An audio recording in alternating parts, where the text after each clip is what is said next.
This video was developed in partnership with the Glaucoma Foundation. To learn more, check out glaucomafoundation.org. Welcome to My Hero 360, a community that features the voices of our heroes who bring awareness and advocacy for health conditions. Hello and welcome to another episode of My Hero 360. My name is Kerri Fitzgerald and today I am joined by Jahkori Dopwell Hall. Jahkori, thank you for joining us. Hello, thank you for having me. So Jahkori, you are an artist in all facets of the word, and we'll definitely get into your artistry in a little bit, but first I want to start with your health journey. So you were diagnosed with primary congenital glaucoma. It's a rare genetic condition that typically presents at birth or in early childhood. So can you tell us a little bit more about the condition for people who are not aware and how it has impacted you? So primary congenital glaucoma is a condition that affects the optic nerve and it affects the eye pressures. And that's something I had to deal with since I was very young. It was actually a relative that noticed a cloud film over my eye, and they brought me right to the urgent care and directed me to the glaucoma specialist. So I didn't even know, my parents didn't know. It was my aunt who discovered that when I was only 6 months old. And the great thing about it is when you get it at an early stage, that's how you can kind of monitor it and make sure it doesn't get to blindness. And what, with the monitoring, was there any sort of treatment or anything that you've been through over the years to also preserve that vision there? Yes, so I've had to have 2 different eye surgeries. I had a goniotomy and trabeculectomy surgery on my eye to reduce the fluid buildup and pressure in the eyes. I've also had to take various different eye drops over the years. Throughout childhood, sometimes during my favorite classes, I was the one that had to miss those classes to go to those early morning doctor appointments. Mm-hmm. That's a lot to deal with as a young child, a young kid growing up. So this is a progressive disease, right? Glaucoma is. How has your vision been over the years? So I've had pretty much 20/20 vision in my right eye, but my left eye, I've had blurry vision ever since I can remember. So I've been struggling with that, the blurred vision, and just being able to see clear through my left eye. But I just made sure that I followed the doctor's orders. I went and got my checkups and everything so that he could monitor and make sure that it was taken care of. Yeah, it's important to follow the doctor's orders, right? And to do, stay on top of your eye health just like you would other aspects of your health. And so, as I mentioned, you're an artist, but you've talked about dealing with this blurry vision, for as long as you can remember. So how has that impacted the way you approach art and the way you were able to experience art? Yeah, so I'll say that one of the classes that I missed was my art class. Oh no. And that was really sad for me because I had a lot of joy in experiencing the arts at a young age, having that time where we could just create. And I felt a different connection than the other people in my class to art because that was just the safe space where I felt that I can express myself differently in a way that I wasn't able to do during our regular classes. Mm-hmm. Did you feel you were able to express maybe some of your emotions or your feelings or even your fears towards what you were going through? I would say so, yeah. Definitely I was able to just paint and draw what I was seeing. So, sometimes I would close one eye and draw what I see from the other eye. Sure. And that's like, a different perspective there on what I'm seeing from the left eye versus what I'm seeing from the right eye. Right. That probably makes for some very unique and different art than an artist who, has 20/20 vision, as you said, in both eyes. So you said you felt art was a creative outlet for you. What else drew you to expressing yourself through different mediums? My mom took me to the Guggenheim Museum when I was younger, and just seeing the different art around there, different artists and how they were able to express themselves. I remember learning about Salvador Dali and the way that he interestingly painted his portraits in different areas, his landscapes, and how it was just surreal and something that you wouldn't expect the normal eye to see. So it was just like a different way of seeing things. And that's kind of like, what opened me up to exploring those avenues.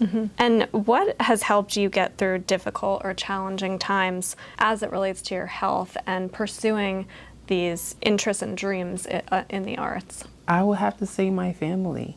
They always stuck by me and they always pushed me to continue doing what I loved, no matter what. They told me that even though my eyesight's not the best, that it shouldn't stop me from doing what I wanted to do. And I just kept that and held on to that. And I continued to pursue my dreams. I went on to go to the High School of Art and Design and then to the Ringling College of Art and Design. So the arts have just been following me on my journey. And it's like glaucoma didn't become a setback, but it became part of who I was. And you also have your master's in the arts. I do, in art education. What made, because you're obviously talented, right? You have a personal interest in the arts, but then you went on to study it. You're, educated now in art history and different areas of art. So what made you want to go to, like you said, this prestigious school, the Ringling College of Arts? It was just the teachers that kept pushing me. When I was in elementary school, I had teachers that would just say, you're really talented, Jahkori. You should take this somewhere. You should do something with this. And they would push me. They would just inspire me. And I took that advice that they gave me. And I was like, what? Maybe I should take it to the next level. And I took it to the next level and more. And I just decided that this was what I was meant to do. It was like destiny. And once I was in that spot and in that space, it was amazing to just be in that area where I was able to get all these different tools and skills and hone my craft and get all of these teachers that were giving me lectures, but it inspired me to do more. So they had art history course, they had design foundation, and all these different building blocks, I would say, helped to build me in my career path.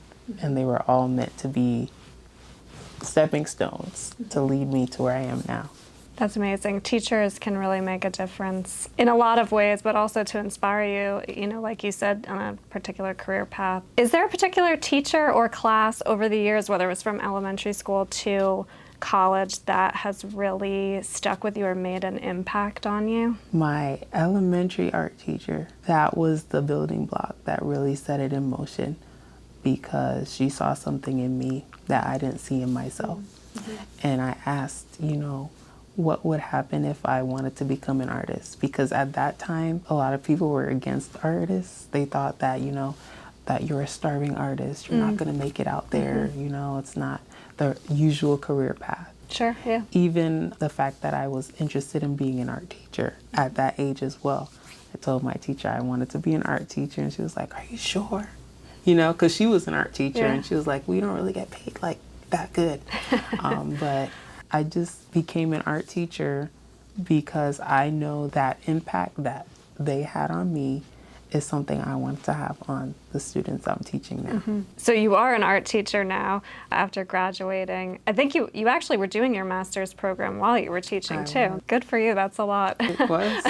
What do you hope to instill or impart on your students? You're now kind of educating the next generation of potentially artists or educators. That it's not impossible to achieve what you want to achieve, and that it's only you that can stop you, basically. So that's what I always tell my students. I'm like, there's no limits to what you can do. So this is your opportunity. You can take it, and you can take it to the next level, or you can take it and you can leave it where it is. But it's up to you, and the choice is in your hands. And that just inspires them the same way it inspired me to just do more and explore and reach that next level. That's amazing. You're likely guiding another person just like you, right? Who maybe 15, 20 years from now is going to be, sitting here talking about how you inspired them. So it's really beautiful that you've parlayed your craft into now, helping and educating younger individuals. I want to talk a little bit more about your art that you create, because in addition to being a teacher, you create art in a variety of mediums. You've written a song called Keep Going that you've developed in honor of Harriet Tubman. And you also create an annual Black History Year calendar. I want to hear more about this. The 2026 calendar must be out now, right? Yes. Tell us about why you started this annual calendar and what you hope people get out of it. So the calendar was actually my senior thesis at the Ringling College of Art and Design. Everyone in the classroom was instructed to create a children's book for their senior thesis. And, I just was naturally trying to be different because I was one of the only Black students in my class. So I decided to ask my professor if there was a way that I could do this completely different project for my thesis. It would still be in the form of a book, but it would incorporate all the different things that I do. So he was kind of weighing down the options I had, because I did have the book idea that I was going to do, but I did have this other idea where it shows a vast amount of mediums that I can use. So rather than sticking to one medium, the calendar explores all the different mediums that I'm capable of using. And it just puts all of that in like a nice little snapshot. So this is basically what happened. So he said, he gave me a 5-day deadline. He was like, okay, we want to see what this is going to look like. Put it all together. And I used charcoal, I used gouache paint, oil paint, acrylic paint, and I made all these different pieces that were relating to the Black experience and Black history. And I put those as the centerpieces of the months. And then the next thing I did was I created titles to go with each month. So it wasn't just April, but it was Afro-April.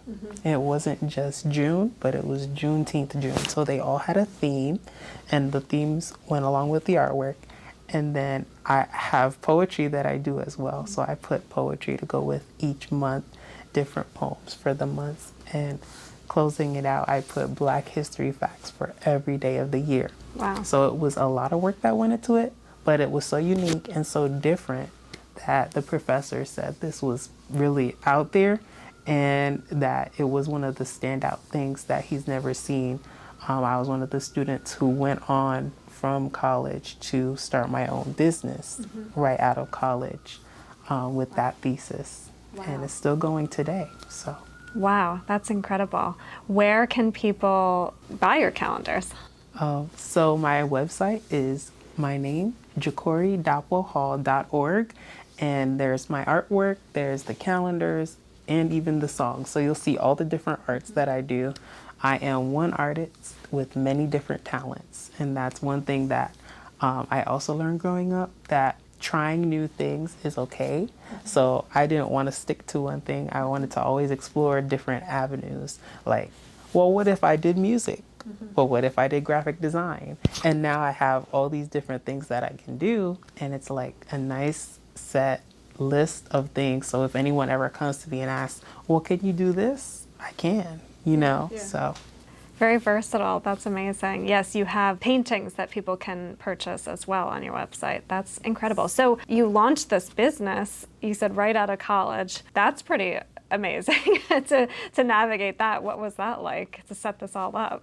It was a process, I'll say that. I've never created a business before, so I had to go to my aunt and ask her a lot of questions. Well, do I need to have a business name? How do I get that? Do I have to file for a license? All these different things, a different account for the business. So a lot of work went into it, but laying that foundation and groundwork was so important because now it's like second nature. Because having all of those different pieces already in place, it came together. And another thing about Ringling College that I really love was that they prepare you for life. And it's like they turn your passion into a profession. So basically, while we were at the college, we created our website. We created a business card, and we basically had different things kind of set. So all we had to do when we came out was to put it in motion. That's amazing that they provide that kind of foundation and training and skills, because you don't see that often, right? So we're filming here at the Glaucoma Foundation office in New York. You are very connected with this organization. You are a TGF ambassador. You've previously won the TGF Art Challenge. So how did you first get involved with the Glaucoma Foundation? This is a really nice story.